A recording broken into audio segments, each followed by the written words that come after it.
Joining us on the show now, a man that really needs no introduction. It is the one and only Colin Salmon. Hello, sir. How are you doing today? Hello. Good. Thank you. Very well. Welcome to the show. I mean, we have a ton of things to ask you about, but I think it's best to start how all good stories start, and that's at the beginning. So take us back. Colin, what made you want to get into acting in the first place? I didn't really want to get into acting. I'm a trumpet player. I played, so I was young, and I played in the Salvation Army, and I was a choir boy, or sang in the singing company, and we were good. So we toured and we did lots of stuff. So we were performing. But I wanted to play football for Luton Town. And then after punk and sort of got into music, I sort of wanted to be Miles Davis. And then, surprise, surprise, I'm Colin Salmon. So I was never going to be Miles Davis, but you sort of, you get into that. And came to London with a band. It all fell apart. I was in a squat in Willesden Green, and then moved to a flat in Kilburn. Wasn't very well, really, sort of struggling with things. And just walking down Kilburn High Road, and there was a poster, and it was the play called The Great White Hope, which is about Jack Johnson, the first black heavyweight champion of the world, which is a great Miles Davis album. I think it was my 23rd birthday, and I'd lost my girlfriend. I was thinking about going home or back to where I came from, which wouldn't have been a good move. And I thought, well, I hadn't busked, so I just thought, right, I'm going to do it. It's my birthday. I'm on my own. Nobody's celebrating it. So I took my trumpet, stood in the corridor of the Tricycle Theatre, which has got this beautiful corridor leads up. It's an old Forester's Hall, and pulled the cap down, stood in the doorway, and started playing. And I could play a bit. And two actors came out, John Machachiza and Terry Mortimer, listened, smiled away, and then put some money in the hat and whatever, and then came back and gave me a ticket to the show and invited me in. And it was extraordinary. Hugh Quashie playing the role. And I came out at the end, busked again. And then the front of house said, come back tomorrow if you want, anytime. And I just literally started going there every show, every night. If I didn't like the play, I didn't go, but that was very rare because they specialized in sort of Irish, Black, Caribbean. So I met August Wilson there. I met James Baldwin there, and they sort of brought me back to life. And they gave me my debut was in All or Nothing at All, very apt story of Billie Holiday, and I played trumpet behind Pauline Black of the Selector, and we became close friends, and that's how I got my card. And I never really wanted to be an actor. I did drama therapy in psychiatric hospitals, things like that, because I was a bit of a community activist, really, but never thought about acting.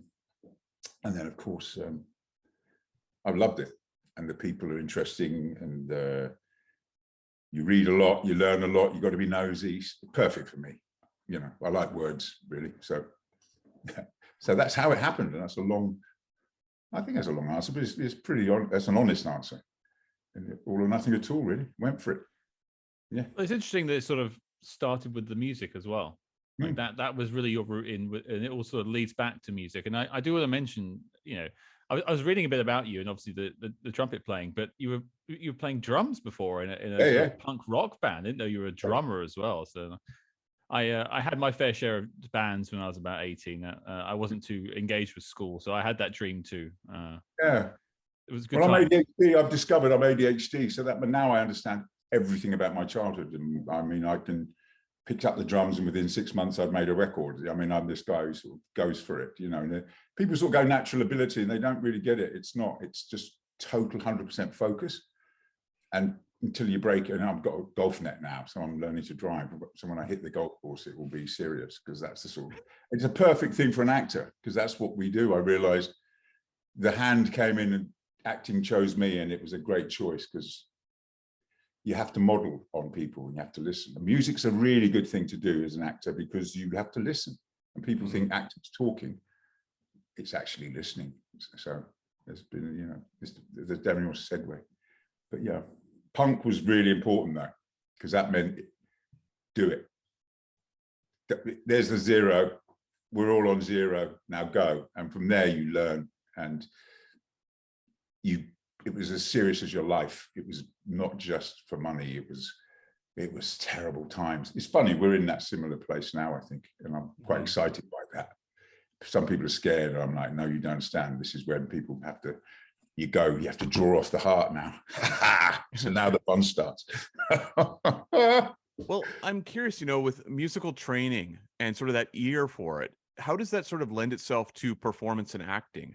Was it something that you really drew upon when you were kind of moving into acting? Yeah, that's all I had. And I think the thing, when I was doing drama therapy, which was really important because you worked in psychiatric hospitals, children's homes, and with the mentally handicapped. So our job, we did 3-4 months training, and I was just one of the workers. The therapists were the professionals, but you needed us to go in, and our job was to create a safe environment. So obviously, if you're in a psychiatric unit, lock-in, which it was, and you've got any side, any game going, I call it the Hall of the Truth Tellers. They will see it, and it doesn't go well. So you literally have to learn to tell the truth. Then I read later on, Jimmy Cagney said about that, as an actor, you look the other guy in the eye and you tell the truth. And I thought, that's interesting. Because the camera's different from theater. Camera spots the truth easier, if you know what I mean. And that's more like the human eye. Or I'm not going to get into neurotribes, but I am absolutely in the right profession for what I am, because you'd be doing something and somebody can't hold it, and then they come over and they go this. Yeah. Okay, and move off. And like to everybody else, they're like, what? But we're all going, oh, well done. So it's the detail. So yeah. And that's, I think, I'm a big guy, so I can be the alpha and I can make things calm if I want. I can also be bad, but that's not the way I brought up. So I have physical presence, and also my life's good, man. You keep stay light. Angels fly because they stay light. I think that's a really good saying. So, well, speaking of where you were brought up, and perhaps segueing into spy movies a wee bit, but was James Bond a part of your upbringing? You're a British man. It tends to be part of our DNA in a way. Yeah, well, I'm British, born in London, but my dad's from Jamaica. So obviously Bond and Jamaica have a real affinity. GoldenEye is there. So Dr. No was there. And I mean, I'm as old as the franchise. I was literally born in the year it was made. So I've grown up watching it all my life. And I think Goldfinger was the one that really stuck in my brain, because that was the first that really, I was at the age. But To Russia with Love, I remember because of the song, Marilyn Monroe. So Bond just has that. He just, whether you're into it or not, it will permeate into your soul. You know what I mean? And even to All Because the Lady Loves, those adverts, it was all influenced by the Bond, and Bond was huge. Personally, when I hit that punk age, I was a massive Harry Palmer fan. Ipcress File. Yes. I loved Ipcress. And at the moment, I'm really loving Slow Horses. I just love Gary Oldman. It's sort of that grungy world of, I thought Michael Caine also epitomized, because I think it's not easy being a spy. And I think Bond, I've loved Daniel's performance for that reason. He's made it, there's cost. And I love the fact that he's made that more apparent. So. Well, like the Palmer films always sort of explored maybe not the later ones, but certainly Ipcress File, the sort of the banality, the mundane life of a spy. It's not all the glitz and glam that Bond actually deals with at all. No. And it is, again, it is that stuff. It's seeing the difference between that and that, we're sort of, everybody gets tribal, but nobody's talking. I think we're more aligned on neurotribes really than racial tribes or ethnic tribes. It's neurotribe. And I think it's interesting they go to Cambridge, isn't it? And Oxford, and to the high-end sort of educational establishments where you probably have people more on the spectrum there, because that's how they get there. And they're the perfect people for the job. And I'm really interested in that, actually, because I'm getting a bit bored of the banality of binary thinking. It's like black or white, rich or poor, but actually it's quantum, it's very complex and much more interesting. You've got to get more specific. So it's hard work unless it isn't. It's like, it can be mundane if you haven't got if you're not one of the tribe, but if you can see the minutiae, it's not. it's banal, but not really. It is that glitch, isn't it? It's that one number that doesn't fit. It's that one piece of the picture that doesn't work, but you need to be able to see it. Otherwise, you know. Well, you know, the old saying goes, if you like what you do, you never work a day in your life. It's as simple as that. Yeah, I've never simple worked. As. Well, I was interested. I was looking for your IMDb. Speaking of work, and your first TV gig is on Prime Suspect 2 against Helen Mirren. And there's this strange duality here, because then your first major motion picture, as far as I can see, is Tomorrow Never Dies, and you're sharing the room with Dame Judi Dench. Yeah, these are some fantastic starts. I mean, speaking maybe towards just Prime Suspect a teeny bit, but like getting that role and then obviously moving on to Tomorrow Never Dies. Well, it's really interesting because here's my sort of quantum brain working. You said there's you against Helen Mirren, and then you said then you're sharing it with Judi Dench, Dame Judi. Now that second word is the word, because this is the problem I think that happens in my business sometimes. That people forget it's an art form and not a sport. You're not competing with anybody. Your job is to create the team, and I come from sport as well as music, so I understand that. So when you're trying to get the team to work, you allow for everybody's fears. We learn to manage fear, including our own, but most of the time we try to manage other people's, if I'm honest. And the only way I can do that within my work is to prep. So with the Prime Suspect, which was literally the first time I stood in front of a camera, and we won the Emmy, and it was the lead opposite Helen, but there was a certain verite about having a guy nobody had ever seen before. You know, you just went with the character. And I started playing, and I looked at Helen in the eyes, and she looked at me. I sort of know, I'd say it now. I say, I'm going to jump. Are you going to jump? And they go, yeah. And then we go for it. So then we can really play, because some people get afraid. But Helen's not one of those people, trust me. And then 2 hours in, she just put her hand across the table and just went, you're doing great. And that was a great lesson for me. I can do that. I do that now with young actors when if I feel they need it. And everybody needs a bit of something. But Helen was amazing. And in terms of the character, we were both in a similar place, which was she was obviously a female detective in a very male-orientated place. I was a black detective in a very white male-orientated place. So in a way, my mistakes in that were about trying to prove myself. And then I made errors. And same applied to Helen. And we sort of saw that. We saw that synchronicity and went for that. And it really worked. It was beautifully written. Alan Cubitt, directed by John Strickland, who again is he's an editor. So John, he's into the minutiae. So sometimes John starts a scene in the close-up, and in fact, if you saw Line of Duty, he starts the scene on Tandy Newton's eyes. In a whole ep, he starts and seeing his eyes, and you see fear in her eyes, and then you pull back to see the murder scene, death, where she was there. But that's so opposite to film language. Usually they start big shot, bing. He started here and then brought it out. That's John, and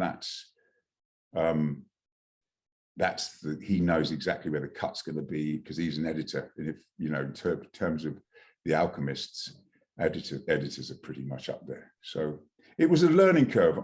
Prime Suspect, first lunch I went in, sat down, there was one seat, and it was on the end of this table, loads of blokes, and they were the Sparks. And I went and joined them for lunch. And then that night I saw the producer, and he said, I heard you had lunch with the Sparks. And I went, pardon? Oh, Jimmy. Oh, yeah. What? I'm a working class, but I don't understand Sparks and actors and blah. But of course, they looked after me, taught me about lights. Then I saw the boom operator holding this thing up in the church, in the courtroom, shaking, and I realized, oh my God, that's so difficult. And then when I get nervous, you see the focus puller, and I think, what are you doing? And he said, oh, I have to move that every time you move. And I'm like, okay. So I've just got to learn lines. Easy. That job I'm terrified of. So I say to young actors, you know, in theatre, the play's the thing, but in film and television, the crew is the thing. You really need to be part of it, and we're just the acting department. So I learned everything on the floor.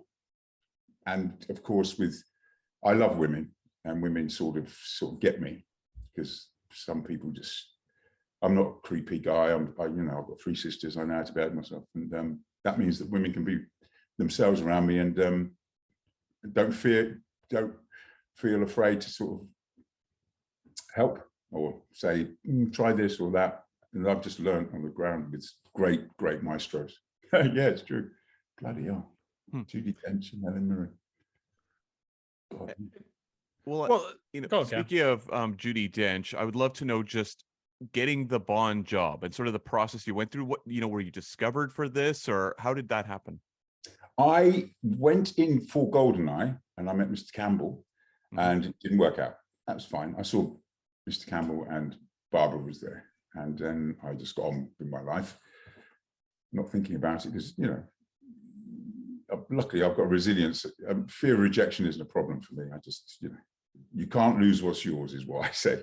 So anyway, we go carrying on my life, and then Tomorrow Never Dies comes up, and then I go in to meet Roger Spottiswoode, and it was a Friday, and we chatted, and no, it's Wednesday, but we chatted, we had a good chat, and then he said, "What are you doing at the moment?" And I actually wasn't particularly busy work-wise, but I was doing the Portobello Panto, which is a real bawdy 5 nights of absolute carnage, with Mick Jones from The Clash does a number. We just get in and take the rip out of Tories, rich people. It's great. And I play the dame. So I said to, he said, "What are you doing?" I said, "Well, I'm doing Portobello Panto." And the thing about Roger is he knows that area, and he knew about the Panto, and he's, "Oh, I always miss it." I said, "Oh, well, you're my guest, be my guest." He said, "Well, I'm seeing my children on Friday, so yeah, 3 of us come on Friday." I said, "Done." So I put it in the book, and he came along. I was playing Sultan Pepper of the Zouk of Bayswater, and I had loads of women scantily clad around, and I was doing my stuff, and I have the children with me, and I'm there, and then we have Ray Winston in the back, and Roger. It's just carnage, but we get it done. And afterwards, I saw him, and we had a laugh and a chat. And then a few days later, they got in touch and said, "Look, Roger's asked if you'd mind helping screen test the Bond girls." And I said, "What does that mean?" And they sort of explained. I mean, let me think about that. Yeah. So I just ended up going up to Pinewood and screen testing Bond girls. Monica Bellucci, Irene Jacob, who I'd worked with once before, and just these most amazing women who are being judged in 2 ways. There's the clothes, and then there's the acting. So my job was to make sure that we acted. So I just keep eye contact, regardless of what they wear. I just understand that unease. So I would just sort of look into my eyes, I'm not around my eyes, and play it for real. And that's how I got into the world of Bond. And then Roger said, "Look, there's no part, and we don't want to waste your." And I said, "Fine, thank you so much." 3 days of absolute, it was hell. And, well, some people's hell, others heaven. It's fluid. Oh, it wasn't fluid, darling. Not in Bond. Not. And then a few weeks later, I got a call saying, actually, they've created a new character because Michael Kitchen's got the lead in this Scandinavian film and he can't do it. So there I was. Charles Robinson was born, and my first day was the beginning. And I think it was a £2 million set, 5 big screens, 7 cameras, 200 supporting artists, and me, saying "Our man's in position" on the center camera. And then Roger saying, "Right, Colin, I need you to do it, that bit on there, when that picture comes up, that image comes up, that bit." And I went, "Okay." And then sure enough, yeah, did it. And it was fun. It was, I don't know how to put it really. It's like taking penalties for a living.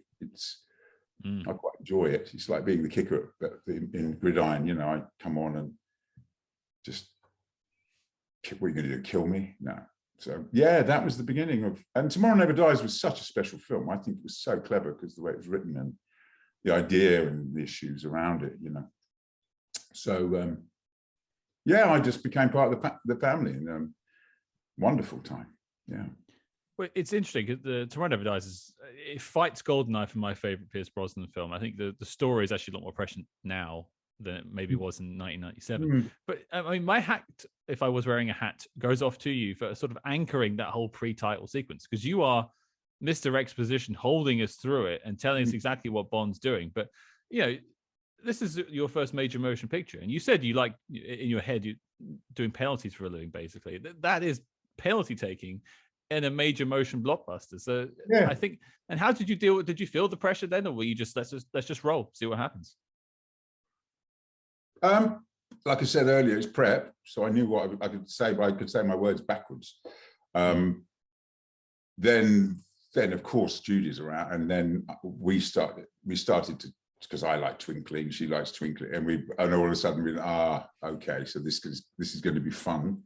And then, you know, you get to see this cinematographer, the camera crew, the different people, and some faces you know, and you just engage with the world you're in, and then you're part of it, and then you realize you are just part of it, and you want to get everybody out on time. They've got to go home to their kids and families, so focus and get it done, really. And like I say, it's not a sport. You know, everybody's willing you to do well. It's a bit like, that's what I learned in the auditions as well, is, you know, to any actors or anybody going for a job interview, they really want you to be the one when you go through the door. They really do want you to be the one. So sometimes we get into this adversarial situation, and actually nobody's wanting to just trip up.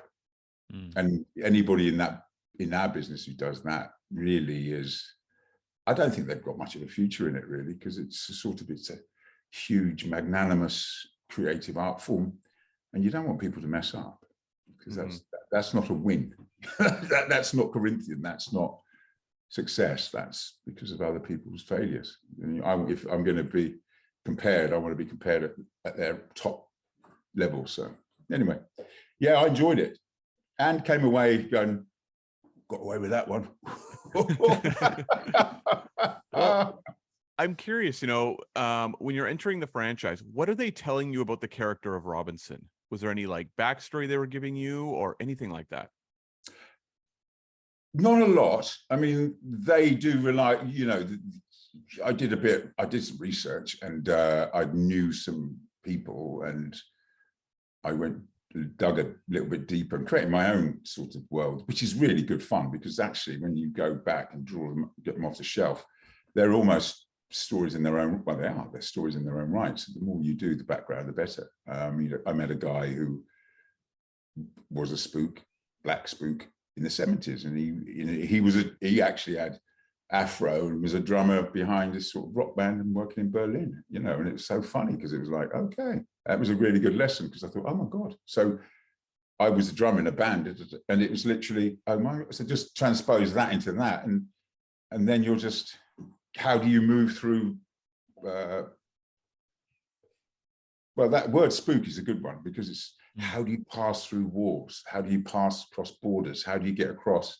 And I love the way in which in Bond, it's all about disarming people. So there's a charm in Bond that, do you have a flag? You know, it's not, you know, take this. It's like, no. And I thought that's my natural state anyway. I've had to survive, you know, like I said earlier, managing people's fear. And one of the best ways is just like humor, really, or a lightness of being, you know, just don't loom over people and just try to take in the picture, see what's going on. So yeah, I really did work it out myself. And then the relationship with Judy just happened on set. And and I'm sure she won't mind me saying this, she wasn't much, she hadn't done a lot of film at that point. So I know, I don't know. So jokingly, she called me her rock, because I'm like, just, you know, this, that, you know, maybe if you just, what like the sparks would do to me, you know, just give me a little tip here and there. And it was like, oh, thank you. And we just really got on. I mean, she used to crochet. these beautiful like words like cunt. Fuck off. So there's you go, oh, so Judy, oh, you're crocheting? Yeah, yes. What do you think? You go, oh shit. Okay. So she is as naughty and bawdy as you can imagine. She's a trickster. It's the twinkle.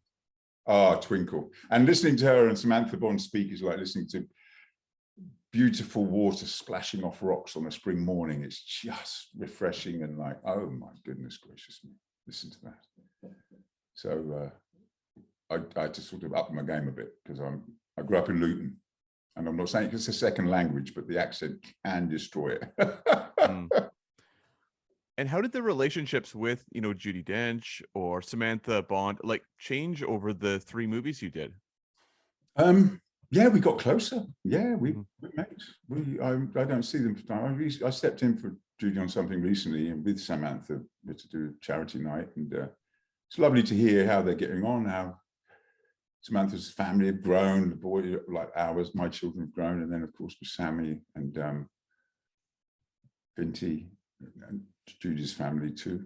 And yeah, Judy sort of brought me in on an event at the Rose Theatre, sort of shared a dressing room with Harold Pinter and people like that for the night, and talked to them and found out what they thought. It was lovely. They were really, Judy just is a gracious lady. And I mean, I came from this left field. I didn't go to college or any college. So there could be that imposter syndrome situation. But I think at the end of the day, and I say this to everybody, if you have manners and you are gracious, you'll be amazed. People just want to share everything with you. So if you fall down, you get up, you don't blame anybody else, get up, sort yourself out, say please and thank you, and open doors for people, and just be kind. And you'll be amazed, because we're just looking for you, really, and we want to share it.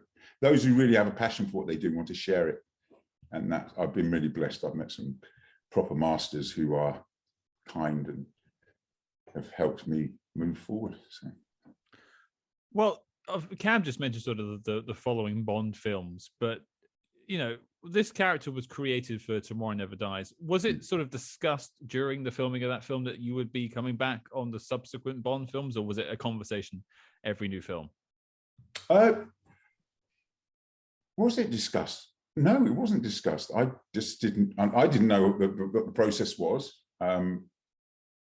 So I just did that. It went very well. I mean, the response to him was great, and Barbara was a champion. And I think Pierce saw the videos of me screen testing the girls, and that's when he started to say, God, Colin would make a great Bond, which sort of exacerbated or catalyzed the situation.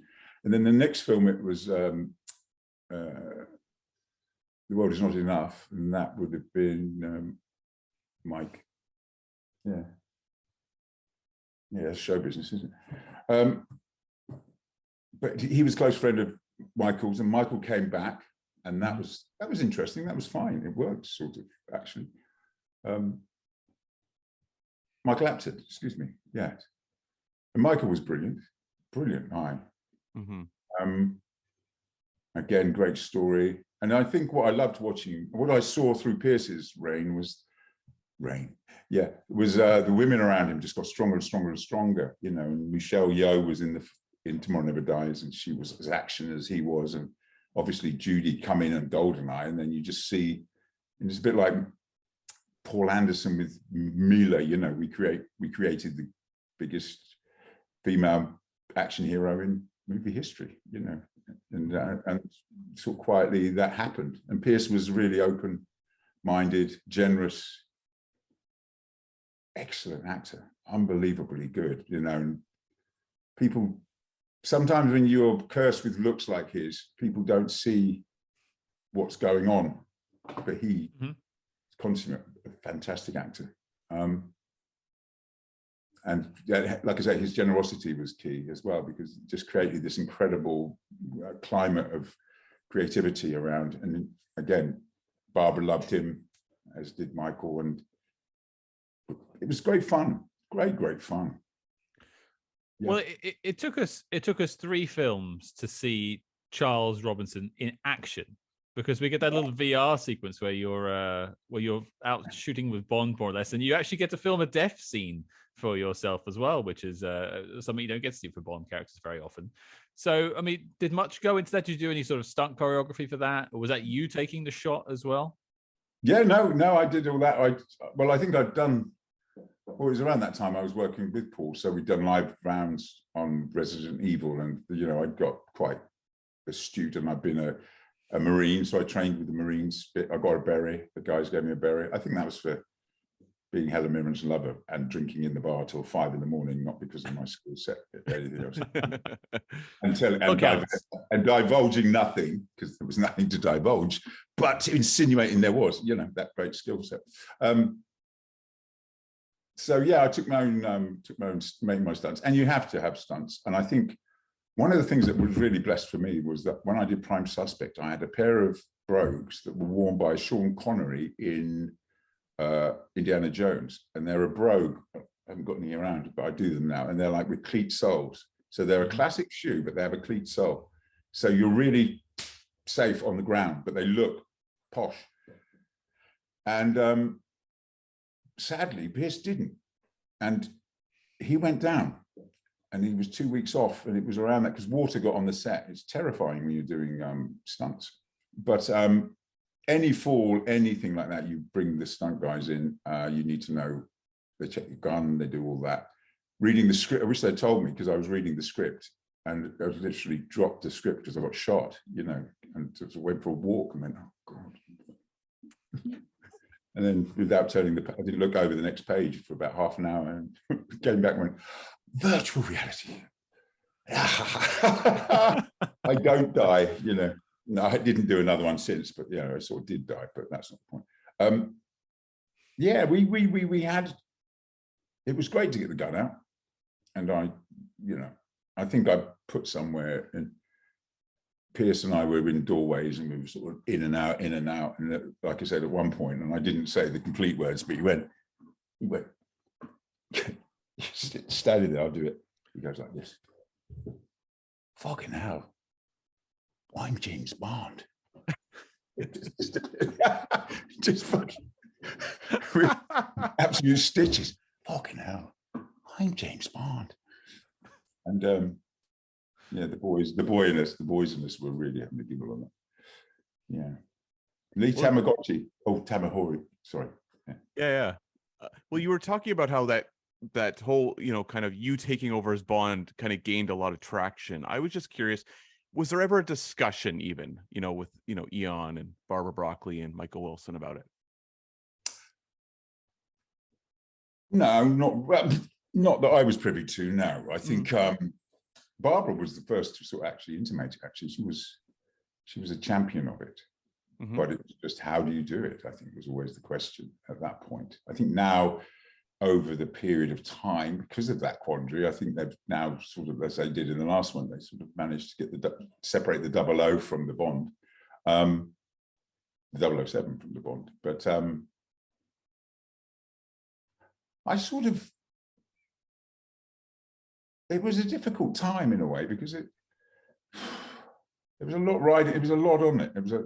I sort of felt the most important thing was to allow the debate to go on, because I think I met young people all over the place who were just like, wow, people, black kids and stuff, who just go, wow, you can be James Bond. And I'm saying, man, you can be James Bond. And it was like, it seemed really, it was important, and it is, because if you can see it, you can be it. So, but psychologically, for me, I think I struggled a bit, because it just wasn't going to happen. And then there would, and we weren't so much into the social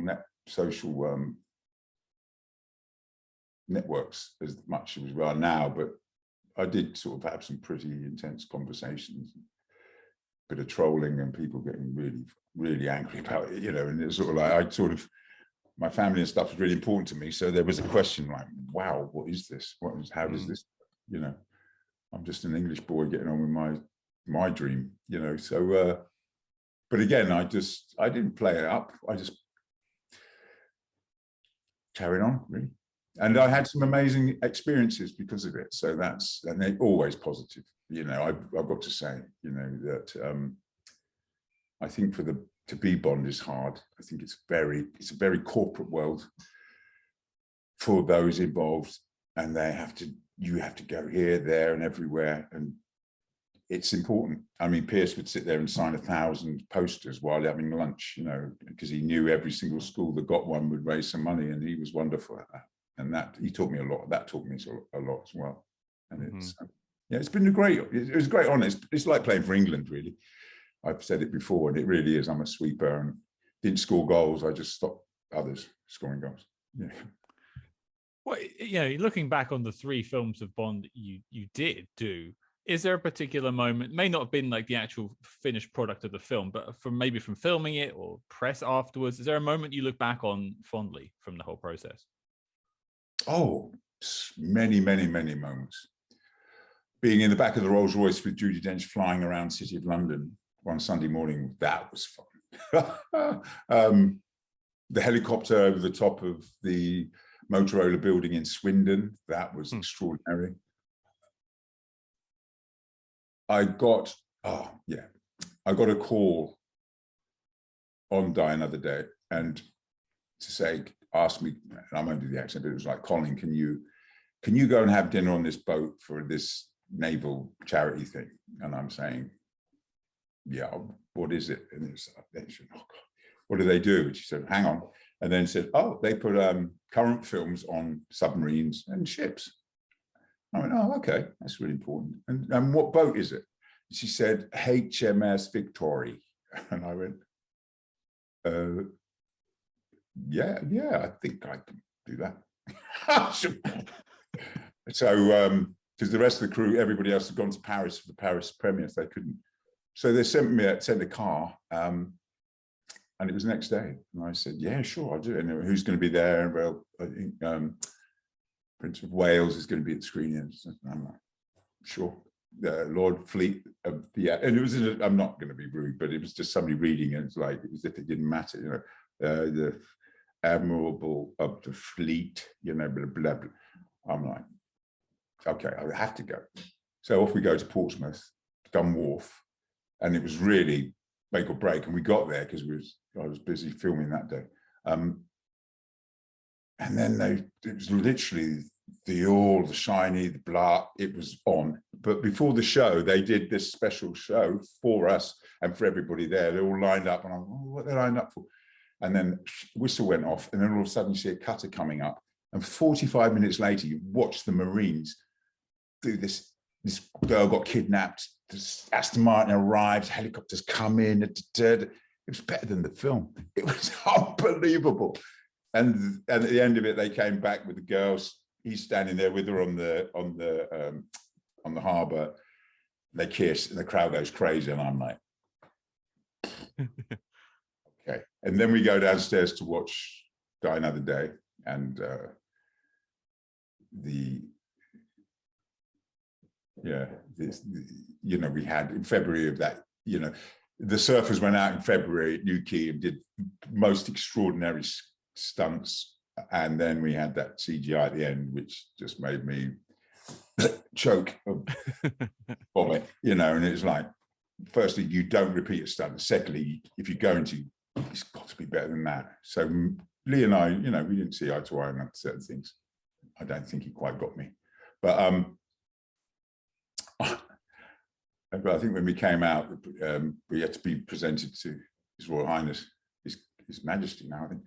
And I don't think he is. And he sort of says, oh, you know, how is it working on the Bonds? And I said, well, basically, it's about 3 weeks of giggling with Judi Dench, actually. And he just started laughing, and it was like he was sort of walking past and then realised that.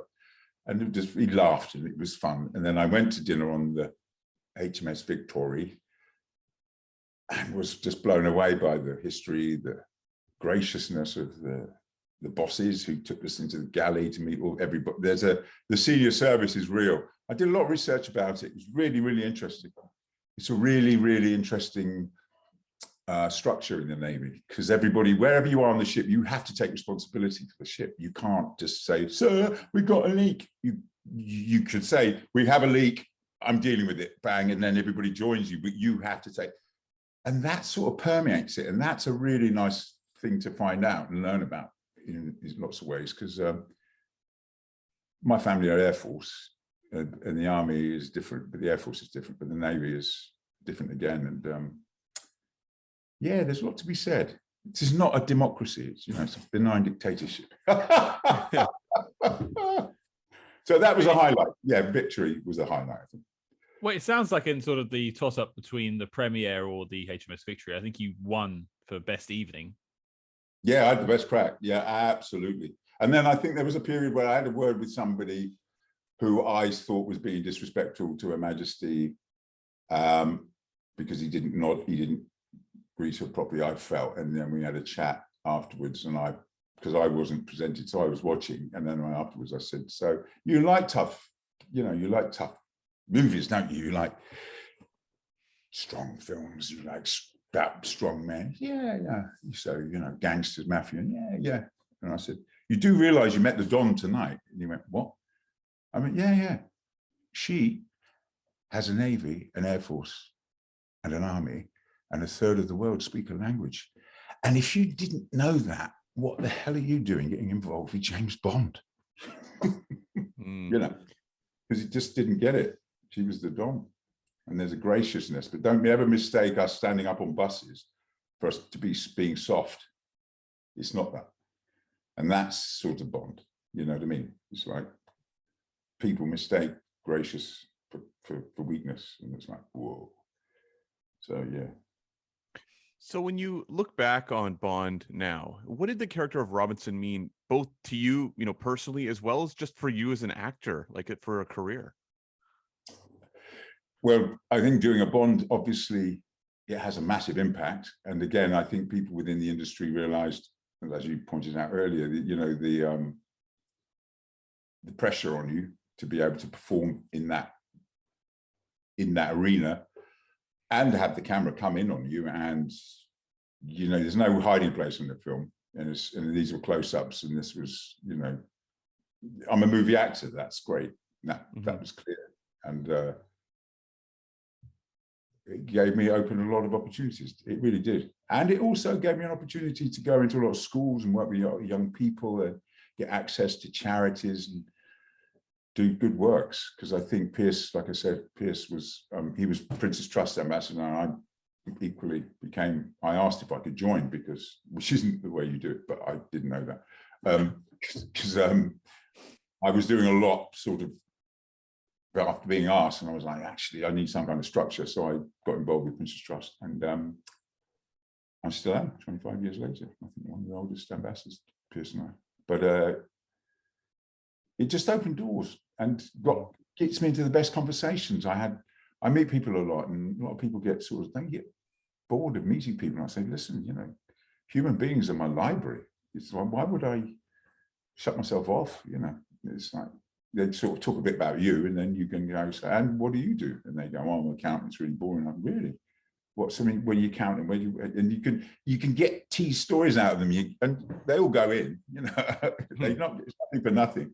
And people forget that we just reflect real life. So I think it's lovely to be able to make people's day sometimes as well. You can. So it was and still is a great, an honor to have been part of it, and realizing how big a thing it is as well. And it's sort of the barometer of the British film industry as well, because it does break ground. I think a great story was Chris Corbould on Die Another Day needed 2 Jaguars on the ice. And he spoke to Jaguar and he said, we need 4 wheels. And they said, well, they don't exist. So he went, okay. So they gave him 2 rear wheels. He took them in to his little chitty chitty bang bang factory, which is literally what it's based on. And out pops 2 4-wheel drives. And Jaguar says to him, so how did you do that? And he said, I'm not telling you. That's a true story, because he needed it on the ice. He needed 4-wheel drives on ice. So Chris Corbould made it. And that sort of underpins Bond. That's sort of the skill set. There is no we can't in Bond. We go, there is only how. And then we do it. And that's healthy. One of the things that fascinated me when I was reading up on your sort of connective tissue to Bond was you mentioned this earlier, doing the screen tests for Bond with the Bond girls, and you mentioned a couple of names, Monica Bellucci, for instance, who would eventually come into the franchise with Spectre. Is there a screen test that you did that the actor didn't get the role particularly in this case, but you felt like, oh man, they could have been the one? There was some magic sauce there that wasn't used. It's Monica Bellucci. Came in twice, actually. She came in once for Tomorrow Never Dies, and then again for The World Is Not Enough. And she strapped me to the chair, and I was strapped to the chair, and she straddled me and licked my face, and I was like, and she still didn't. I said, "Give her anything she wants, please." But in all honesty, on Tomorrow Never Dies, I went and had lunch with her because I spotted she was not struggling, but her English was not up to where clearly, clarity. So we talked. I went and I just asked if she wanted to run the lines, and we did, and genuinely, because I know that one, because I could feel the strain. And then, like I say, she came back for The World Is Not Enough, which then Sophie did, and then she was there, like you say, Inspector. I was so happy to see that, especially in a role like that. It was a great role. And Sophie was amazing in The World Is Not Enough. Is there anybody who I felt should have got it? No, I think they hit it spot on every time. I mean, they take such a long time to do it, and and it's wonderful having Barbara in the frame as well, because I mean, the most successful producer out there, let alone female producer. So that changes things. That changes the chemistry of things and makes it more balanced. And yeah, the acting is balanced with the beauty. And that's just me I'm talking about in terms of Bond girls. Well, I wasn't going to say it, but oh, darling, I thought you weren't going to say it, so I thought I better. No. Well, pivoting slightly off of Bond, I did mention off the top I want to talk a little bit about some of your other work. Yeah. And one thing that jumped out to me, I went back and rewatched it today because I'm a massive fan of the video game series Resident Evil. Yes. And you are in 2 of the films. You're in my favorite, which is the first one, as one, and you come back again. My first question off the top is, how do you act being diced? Because you do it in 2 films. That's a strange thing to act through, and I credit to you. But yeah, how did that come about? I think Paul Anderson is a very sick puppy. That's what I think. I mean, in the first one, it was an homage to Louis Buñuel to cut the eye, because I asked for that, and it worked because it's the thing the olfactory, it's the worst thing you can do in a cinema. But it was Mila who sold it. It was her response behind the door that sold it. And then the rest was just CGI. How do I act being diced? Well, the second time it hurt because it was bloody, the net was squeezing in. But also it hurt, but I was sitting there witnessing cinema history, watching the Alien versus the Predator fight for the first time in cinema history in front of me. So I was like, one eye open, like, oh my God, look at this. So you've noticed there's no close-ups of me because I've got a little, I'm filming, I think, when I say this, no, I may have been filming. Anyway, I don't know where the footage is. Anyway, God, I've just ended my career. It's all right. It was like 18 years ago. Yeah, it's fine. Yeah, yes, yeah.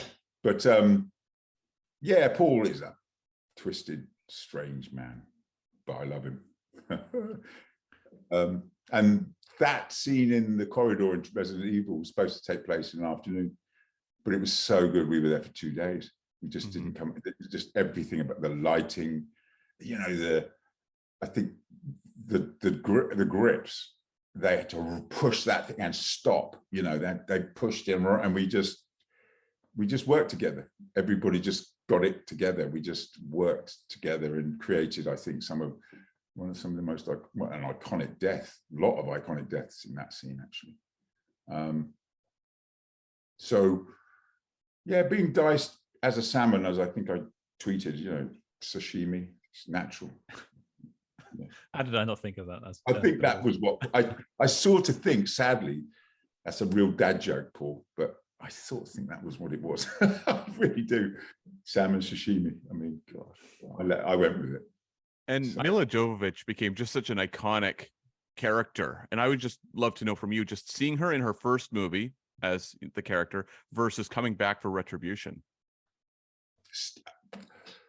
Mila comes from a really amazing stock. I met her mother, Russian actress, and breathtaking woman to the point where she was talking to me one time, and I think I was so transfixed. Mila went, Colin, and I was like, because that's the intensity of the mum. Beautiful.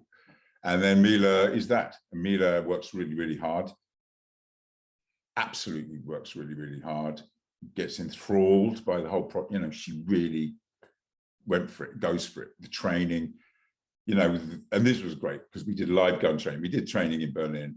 And of course, with the boys, we know we've shot guns. I think the girls don't know, so they follow instruction and hit bullseyes. We're rubbish. And that was a great lesson because it was like, you don't know what you know what you don't know. The girls naturally did that and were brilliant. Michelle Rodriguez, of course, at a level, proper actors. And Mila, I'd seen in Fifth Element, but I think Paul took it to another level. He took it to another level, and in fact took it for his wife, and they had beautiful children. And I think Eva's gone on to do great things as well. So Mila's old, I'm a Stanislavski. I know about the Russian art. I love Russian profundo. I love Pushkin. Ira Aldridge, the African-American actor, toured there and was loved by the Russians. Then Stanislavski saw him, which is one of the reasons he has that natural. So there's a culture that Mila brings, and it's real. And she knows what hard work is, and she's not afraid of it. And she's kick-ass, actually. She's pretty up there. And I think they're doing the Lost Lands at the moment, aren't they? And I spoke to Paul recently about that. I can't do it this time, but I've read it. Well, I also mentioned off top about music, and that's something I wanted to touch on before we let you go. Now, obviously, you play a lot of jazz, you do some steel band music as well. I think I found online you do that. I'm more of a rock guy myself. Guitar and bass is where you'll find me. But what's some of the, I suppose, what are you listening to at the moment is what I want to know. What's your go-to music right now? I'm listening to all sorts of things at the moment. I'm Leon Foster Thomas, who's a Trinidadian steel panist, who's doing a PhD here on Caribbean jazz. I went to see him the other night at the Vortex, with the bass drums, piano, and the place just erupted because it was extraordinary. So live, that was the best gig I've seen in a long time. I've been listening to Leonard Cohen a bit, actually, because I just needed to sort of lean into the grief of life a bit, and sort of finally that's worked. And I listen to a lot of classical music, actually, because words sometimes get in the way. So I like instrumental music because when I hear words, I go off, whereas I can see pictures with classical and jazz as well. So I'm staying quite eclectic. Flying Lotus, I love. I think he's really interesting. And what else have I been listening to? I've been listening to sort of a lot of the Afrobeat stuff is really, really exciting. I'm really finding that exciting. And what's his name? My piano from South Africa. I was out there filming, and the whole South African scene is really, really. And my piano, isn't it? And the whole South African scene is really exciting at the moment because they're fighting with their creativity again. They've been struggling again. It's sort of bubbling up. But I think at the end of the day, and I think if you say you like rock, so I love Dr. Feelgood. When I saw Dr. Feelgood in the early 70s, mid 70s, there was an energy they had, because that's what I'm looking for. I'm looking for, we can all noodle, but can you hold your ground, stand your ground? There's a bit of life to it. Yeah, are you going to fight for it? Is it worth it? you know, people threw bottles at us. We threw them back. We didn't get off stage and go, we're not coming on until you stop throwing bottles. Is it real, or are you playing? And I mean, music's as serious as your life. And I'm loving playing piano with my wife because it's sort of her pulmonary rehab, and I've had to learn a new instrument, which has humbled me, and I've got a 10-year-old telling me what to do, and it's great. It's really useful. Very positive thing to do. Yeah, music's always around. My daughter was in Jungle as well. She sang in that band for 7 years. So I'm just listening. It can be anything, you know, when you hear a good tune or something. When the earworm strikes, you hear it. It just clicks. There's nothing. It transcends genre. Anything. It's just good music is good music, and I'm open to everything. I was listening to, when I did Pray for the Devil, I was listening to the monks of Notre Dame sing their chants, and it was, oh God, it's the best shit. And now I listen to ADHD music. It helps me focus. Really interesting. All the different, getting into the different tones, the different level, you know, just, it's interesting. It's just, there's stuff going on. And my favorite book of the year, I've got to say it, my favorite book of the year was Entangled, An Entangled Life, the history of fungi, how they made us. It's the book. It's quantum biology, but it makes total sense. And that stuff. And that's really why I say it, because symbiosis, the poetic line, and I'll leave on this, is that it's not the singer of the song, it's the song they're singing. And that's what I will look for. I just look for the song. I don't care who's singing it.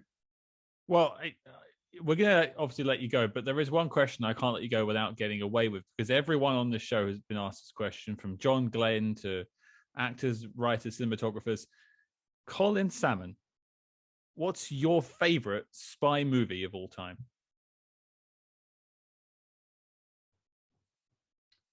Ipcress File. Boom. Hard to argue with that one. You can't fight it. It's one of the top 100 films of all time on the BFI list, at least. It's certainly on our list of the best films of all time. And you know, it all fed in, you know, the Bond, the Saltzman, it all, to me, it just, and he could never be, it's funny, because Michael Caine could never have been James Bond. So, and that sort of, I get that. Well, sir, I mean, I could speak to you for another 10 hours about all sorts of things that you've done, but you've got a life to live, and I have to love you and leave you. So all I can say is, Colin, thank you so much for being on the show. Thank you for your time. I wish you and your family a happy and healthy new year. Thank you, my friend. Thank you both. It's been a joy. Spy hard. Awesome.